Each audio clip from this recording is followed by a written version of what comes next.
As former governor of Delta State, Mr. James Iboru returns to the country, controversies to hang over the cases he left behind. Will those cases be reopened, and what does the future hold for the politician?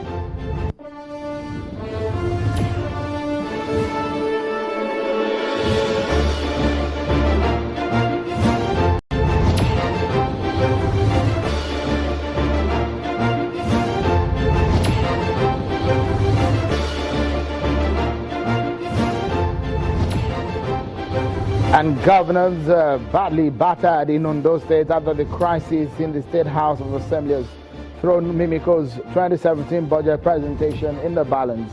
Lawmakers are now divided over 25 million naira, with the embattled speaker insisting the case is politically motivated.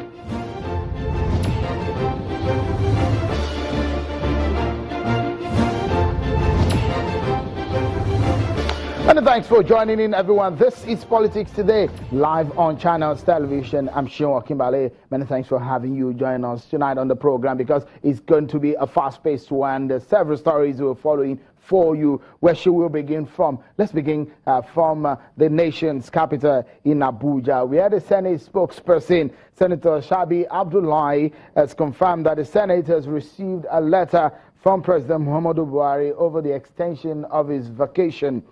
Briefing journalists in Abuja, the Senator Abdullahi says the Senate has no plans to reconvene plenary to allow the Senate President read the letter on the floor of the Senate because it is not an emergency. Communications to the National Assembly from the President are usually read by the Senate President or the Speaker on the floor at plenary. And now, the special panel constituted by the Inspector General of Police over the Rivers State rerun election has submitted some of his reports, and some of those are the exposure of some of those who are allegedly arrested over some electoral crimes committed during the rerun election.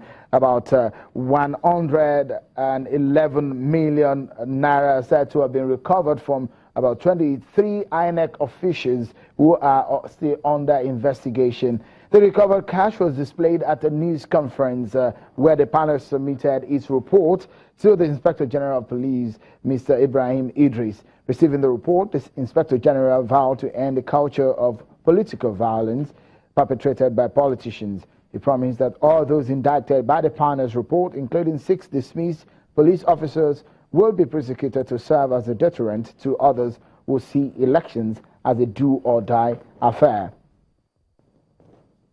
And now from Rivers State and the issues there to Ondo State, but well, the governor of Ondo State, Olusegun Mimiko, is in Abuja. And what is he doing there? A lot of people will be asking the question, but he's at the Aso Rock Villa. Today he held a closed-door meeting with the Vice President, Yemi Osinbajo, where he briefed him on his disengagement plan, seeking his presence in the state to commission some project before his tenure expires. Speaking with State House correspondents at the end of the meeting, Mr. Mimiko said that there are some projects that if he can spare the time, he would like the Vice President to come to the state to commission some of them. The governor said that he did not discuss the Ondo State House of Assembly crisis with the acting president, saying that the elders in the state have waded into the crisis and it will soon be resolved. Let's stay with issues coming from Ondo State. The House of Assembly matter, of course, governance is being hampered because the budget 2017 to be presented by the governor, Olusegun Mimiko, is in the balance. Since the crisis erupted in the House of Assembly, the governor has not been able to present the budget. Well, the House of Assembly complex has been shut to legislative activities over the allegation of 25 million naira linking the embattled Speaker, Honorable Jumoke Akindele, who is saying that that crisis is politically motivated. A faction in the House says they have impeached her. Mrs. Akindele, however, believes the actions of his colleagues are unfounded.